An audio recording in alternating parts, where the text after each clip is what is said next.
My name is Alina, and for most of my life I was the shadow child. The one who was always compared, always belittled, always told I wasn't enough. My parents didn't just favor my older sister, no, they worshipped her. To them, she was the golden child, the perfect one, the one who carried their dreams, while I was the disappointing afterthought that somehow diluted their bloodline. It started young. I was 6 when my mother first said it in front of relatives, "Alina's sweet, but she'll never be half the woman her sister is." She said it with a chuckle, like it was harmless, but the words burned into my skin like acid. I still remember the exact moment, the way the fluorescent kitchen light flickered above me, the smell of roasted chicken on the table, the laughter of uncles and aunts. Everyone laughed along, as if humiliating me was entertainment. My father was worse. He never said it like a joke. He looked at me with a flat, disappointed stare, like I had been born defective. My sister, Clara, was his masterpiece, tall, athletic, beautiful, with grades that sparkled. She could sneeze and my father would clap. I could win a prize at school, and he'd ask if Clara had won one bigger. By the time I was 15, I stopped trying to earn their approval. I wore black clothes, shut my door, and whispered into the silence of my room, one day you'll see." But they never stopped. At every dinner, every family gathering, I was reminded of my inferiority. My mother would say, "Clara's boyfriend is studying law. Alina, why don't you find someone like that?" Or my father, shaking his head at my plate, "Clara doesn't eat like a pig. That's why she looks the way she does. Do you know what it's like to be erased while alive? To sit at the same table as your family and feel like a ghost?" I learned to hide things. My pain.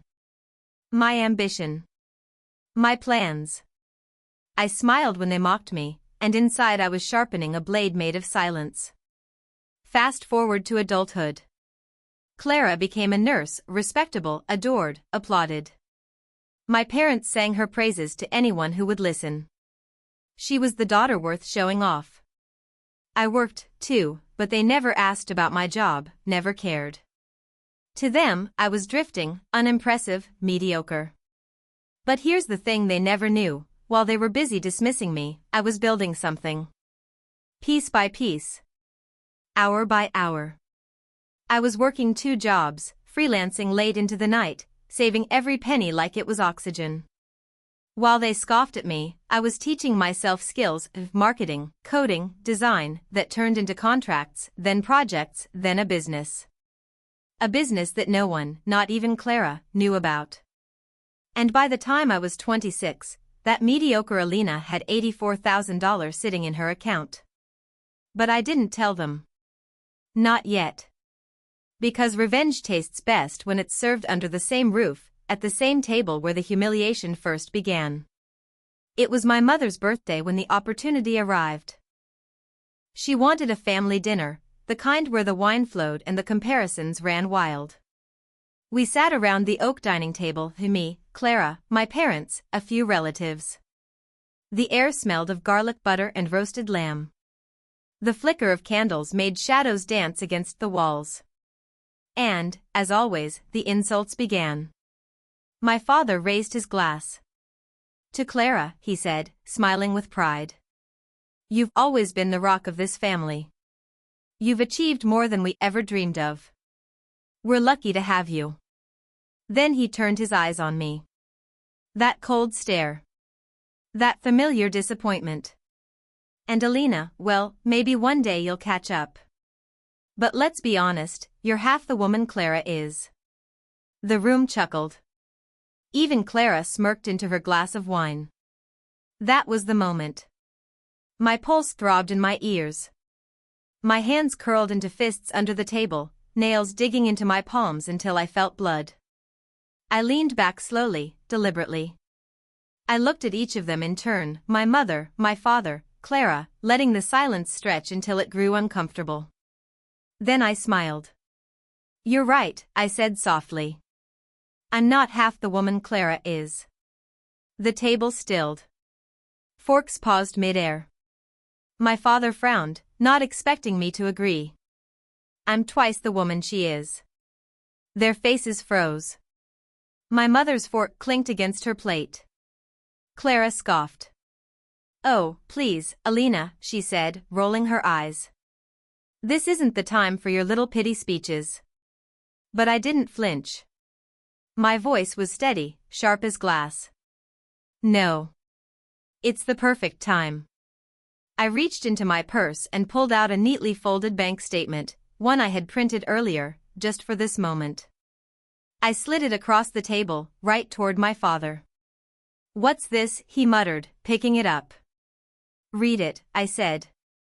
His eyes scanned the paper. At first, confusion. Then shock. His lips parted. His brows furrowed. And then silence. "What is it?" my mother pressed. My father's voice cracked. "It says 84,000 in her account." The room erupted in gasps. My mother snatched the paper, her eyes wide. Clara leaned forward, her face draining of color. I let the silence linger again, savoring the electricity in the air. "That's right," I said finally, my voice calm, measured. "While you were all laughing at me, I was working. While you told me I'd never be enough, I was building something of my own. You told me I was half the woman Clara is? Well, my bank account says otherwise." Clara's voice cracked, defensive, trembling. "Money doesn't make you better, Alina." I leaned closer, my words cutting like a blade. "No, but it does expose the truth you've all been too blind to see. You thought I was weak. You thought I was nothing. But I outworked all of you in silence. And now, when you look at me, you'll remember this moment, the moment the inferior daughter shattered your illusion." The room went dead quiet. You could hear the clock ticking on the wall, the faint hiss of the candle wick. My mother's face flushed crimson. My father stared at me like he was seeing me for the first time. And Clara? She looked like someone had ripped the crown off her head. But I wasn't done. I stood slowly, pushing my chair back. The scrape of wood against tile echoed like thunder. I looked down at them, all of them, and felt something I had never felt before. Power. "You wanted a perfect daughter," I said, my voice rising. "You already had one. You just didn't recognize her because she wasn't the one you favored. And now, every time you sit at this table, every time you drink to Clara's success, you'll remember the daughter you tried to break, the daughter who rose higher than your golden child ever will." Then I walked out. I didn't wait for their response. I didn't need to. The silence behind me was enough. And that night, as I stepped into the cool air, the city lights reflecting in the distance, I realized something. Revenge isn't always about destroying others. Sometimes, it's about standing so tall that the very people who belittled you are forced to choke on their own words. And in that silence, I finally heard what I'd been waiting my whole life to hear, not from their mouths, but in my own heart. "Alina, you were more than enough all along."